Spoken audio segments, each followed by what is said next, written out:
將軍澳仁愛堂田家炳小學前校長蘇有恒被控非禮教師案件，高等法院判佢上訴得直，當庭釋放。吳鼎根報道。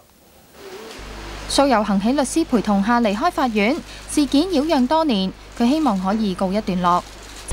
好多時都會諗翻係唔同嘅畫面出嚟咁樣樣，呢個都希望咧係讓到嗰啲係冇關嘅老師咧，同埋嗰啲係學生咧係完完全全嘅得以安寧。咁喺呢件事裏邊咧係作為嗰一個嘅段落。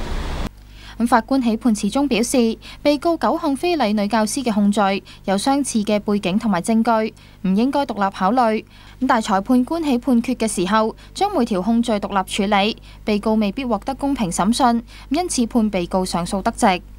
法官又認為案件已經重審一次，加上被告犯案同埋報案日子相距一段長時間，認為冇需要再重審，被告可以當庭釋放。案情指55歲嘅蘇有恒喺00年至06年任職將軍澳仁愛堂田家炳小學校長期間，非禮多名女教師。07年被判罪名成立，被告不服要求重審。08年再被判9項非禮罪名成立，入獄6個星期。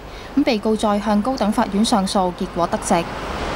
蘇有恒又話啦，感謝太太呢件事裏面對自己嘅支持，又話自己一生都從事教育工作，如果有機會嘅話，亦都希望重投教育界，貢獻社會。